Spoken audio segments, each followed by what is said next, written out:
Mary, Queen of Scots. Mary, Queen of Scots, was the Queen of both Scotland, 1542 to 1567 CE, and briefly, France, 1559 to 1560 CE. Obliged to flee Scotland, the Queen was imprisoned for 19 years by Elizabeth I of England, 1558 to 1603 CE, and finally executed for treason on February 8, 1587 CE.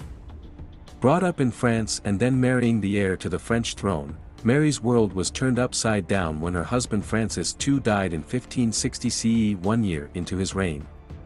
The Queen returned to Scotland, but her Catholic views clashed with Protestants there, and 2 more husbands and murder plots further discredited her reign. Following her forced abdication by Scottish nobles, Mary fled to England where she plotted unsuccessfully to oust her cousin Elizabeth I of England. Mary Stuart was born on December 8, 1542 CE, in Linlithgow Palace, near Edinburgh. She was the daughter of King James V of Scotland, 1513 to 1542 CE, and Mary of Guise, 1515 to 1560 CE. When James V died on December 14, 1542 CE with no surviving male heirs, Mary, only 1 week old at the time, became the Queen of Scotland, the first queen to rule that country in her own right. Mary was crowned 9 months later on September 9, 1543 CE, in Stirling Castle.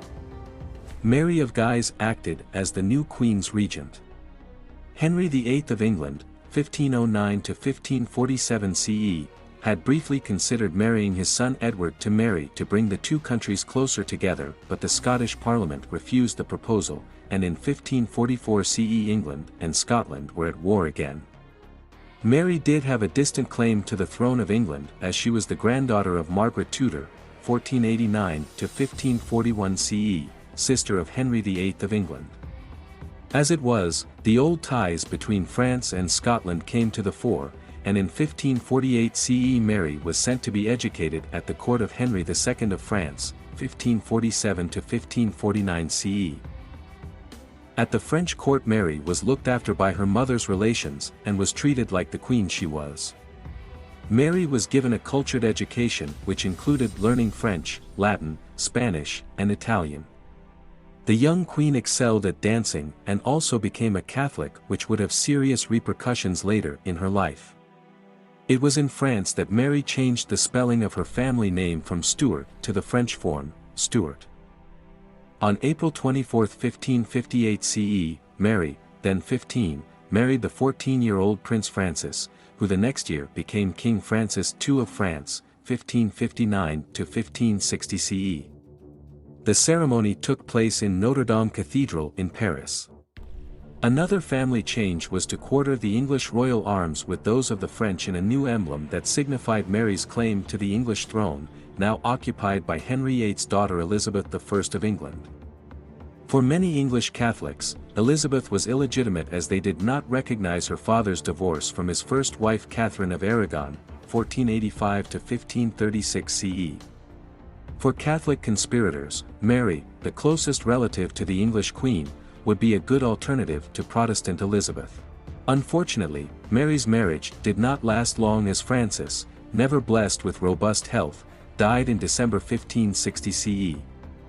Following Francis' death and her mother's in June of the same year, Mary, then still only 18, decided to return to Scotland where she would continue to press her claim for the English throne. There was further friction between the 2 cousin queens as Elizabeth had been outraged by the quartering of the royal arms business and she refused to guarantee Mary safe passage to her homeland. On her side, Mary would not recognize the 1560 CE Treaty of Edinburgh which had officially accepted Elizabeth's right to be the Queen of England. Finally, Elizabeth refused to acknowledge Mary as her heir. Catholic Mary was not welcomed in Scotland where the barons controlled government but were themselves still divided into 2 camps, Catholic and Protestant. The Protestants were winning the battle for Scots' minds as Scotland was undergoing a sea change in religion through the efforts of such figures as the Calvinist minister John Knox, 1514 to 1572 CE. Knox was an influential figure who founded the Presbyterian Church of Scotland and his views that a woman should not rule, especially one with the wrong religion, were adopted by many others. Despite the bias of the Protestant nobles, who called themselves the Lords of the Congregation, Mary was determined to rule her kingdom, and she visited many parts of it in person between 1562 and 1566 CE. The Queen had a handsome income thanks to her French lands, and she brought a touch of glamour. Said to have been a beautiful and vivacious woman, Mary enlivened her residence at Holyrood House with hunting and dancing parties. The Queen made an attempt to reconcile the religious divide in her country by forbidding the holding of the Mass in public. She herself attended a private Mass. Mary also recognized the Reformed Church. Still, suspicions remained and were exacerbated when Mary married her cousin Henry Stuart, Lord Darnley, 1545 to 1567 CE, a Protestant who now favored the Catholic Mass, on July 29, 1565 CE. From here on, things started to turn sour for the Queen. First, Darnley led a group of nobles who murdered Mary's private secretary, the Italian David Rizzio, aka Riccio, on March 9, 1566 CE. Rizzio's crimes were to have been Catholic and suspected of being rather too friendly with the Queen, which piqued Darnley's jealousy. The Italian was dragged from the Queen's presence and knifed 56 times in an adjoining chamber. The Queen's private life then entered a new disastrous phase. Darnley himself was murdered on February 10, 1567 CE, possibly with Mary's knowledge, as the Queen had not forgiven him for Rizzio's murder. The Queen had had a son with Darnley, James Stuart, born on June 19, 1566 CE in Edinburgh Castle. As Elizabeth I still had not married or had children, James was now heir to the kingdoms of both Scotland and England. The ringleader of the Darnley assassination plot was James Hepburn, Earl of Bothwell, 1535 to 1578 CE, who, on February 10, 1567 CE, had Darnley strangled and then blew him up along with Kirk O'Field House using barrels of gunpowder.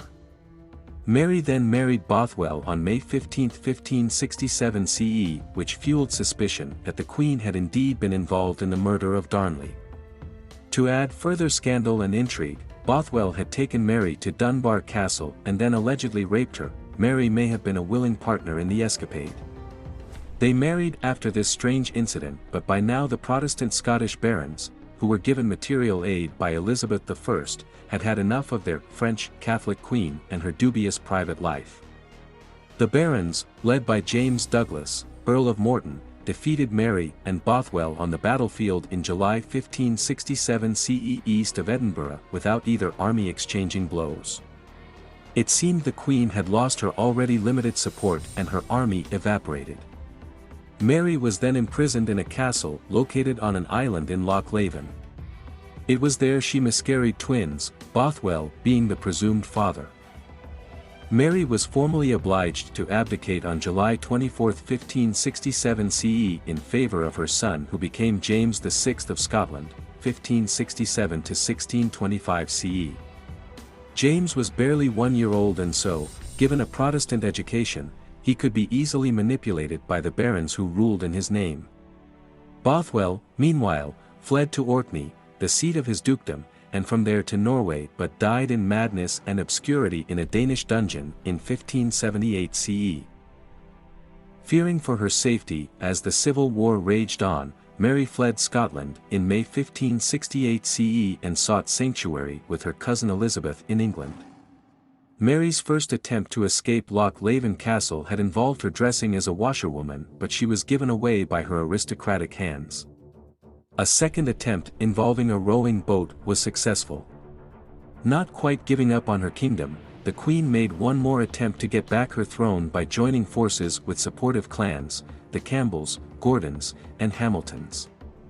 The regent, James Stuart, the Earl of Moray, 1531 to 1570 CE, defeated this force at the Battle of Langside, May 13, 1568 CE, and Mary fled south of the border. The English Queen was at a loss what to do with Mary, who was, on the one side, a family relation and fellow monarch with divine rights, but, on the other side, a serious threat to her throne. As in many other areas of policy, Elizabeth dithered and procrastinated, delaying the ultimate decision regarding Mary's fate by putting her under house arrest. To thwart possible coups, the former Queen of Scots was regularly moved to different country houses and kept under close observation. Unfortunately for Mary, this would result in almost 20 years of imprisonment during which she saw neither Scotland or her son ever again. The two queens never met either, as Mary was moved from the Scottish border to Sheffield Castle, Tutbury Castle, and Fotheringhay Castle, amongst many others. Forbidden the presence of a Catholic priest, Mary got around the prohibition by having a priest disguise himself as an almoner. Even in confinement, Mary was a danger to Elizabeth. The former Scottish queen had become the figurehead for Catholic-inspired plots to remove Elizabeth from her throne. In 1569 CE there was a rebellion in the north of England stirred up by the Earls of Northumberland and Westmoreland, both staunch Catholics. The plotters took Durham and hoped to have Mary become queen and then marry Thomas Howard, the Duke of Norfolk. Elizabeth responded emphatically by sending an army led by the Earl of Sussex, which caused the rebel leaders to flee in panic. 900 of the rebels were rounded up and hanged. In 1570 CE the Pope excommunicated Elizabeth for heresy following her religious reforms, the Elizabethan religious settlement. As a consequence of the excommunication, all Catholics were now released from any allegiance to their queen. Next came the 1571 CE Ridolfi plot, after the Florentine banker Roberto di Ridolfi. The conspiratorial Duke of Norfolk, who had been released from confinement after the 1569 CE failed coup, now plotted with Spain to mount an invasion of England and crown Mary queen. Norfolk was not second time lucky, as the treachery was discovered when coded letters were deciphered. Norfolk was imprisoned again and then executed in 1572 CE. Despes, the Spanish ambassador, was kicked out of England. The English Parliament remained keen to secure Elizabeth's throne. Already that body had twice formally asked Elizabeth to marry, 1559 and 1563 CE. Now there was an additional threat to the dynasty in the form of Mary, who had named Philip II of Spain, 1556 to 1598 CE, as her heir. The plots continued, too, with the Throckmorton plot of 1584 CE, which again saw a Spanish ambassador work with Mary to try and replace Elizabeth. Sir Francis Walsingham, 1530 to 1590 CE, one of Elizabeth I's chief ministers and her spymaster, was determined to demonstrate Mary's treachery once and for all. Walsingham embroiled the former Scottish queen in yet another plot against her cousin, this time in a plan fronted by the nobleman Anthony Babington. Mary had sought to encourage Philip of Spain to invade England and murder Elizabeth. By employing double agents and intercepting secret letters, Walsingham was able to gather indisputable evidence of Mary's treacherous intentions. Mary was tried on October 14, 1586 CE, and despite protesting her innocence and denying the court's right to try a queen, she was condemned to death. Parliament had already twice asked Elizabeth to sign Mary's death warrant in November 1585 CE, but the Queen had hesitated again. Now, Elizabeth finally signed the warrant on February 1, 1587 CE, but insisted she should be consulted before it was carried out.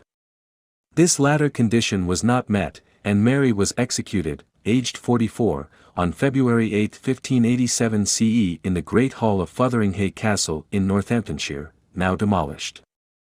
The former queen had worn a black dress and a red petticoat as a symbol of her Catholic faith. She was buried in Peterborough Cathedral.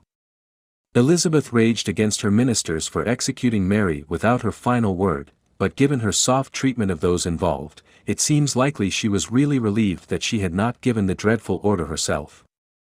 Meanwhile, James VI of Scotland made a formal complaint to Elizabeth concerning the death of his mother, but did no more than that.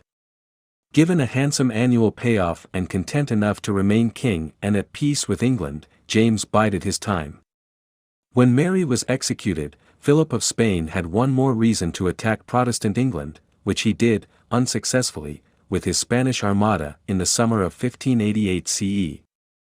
Mary got the better of Elizabeth in one way, though, as when the English queen died in 1603 CE and left no heir, James VI of Scotland was invited to become king, James I of England, 1603 to 1625 CE. This was the end of the House of Tudor and the beginning of the House of Stuart in England. As a final touch, King James moved his mother's remains from Peterborough to a magnificent new tomb in Westminster Abbey.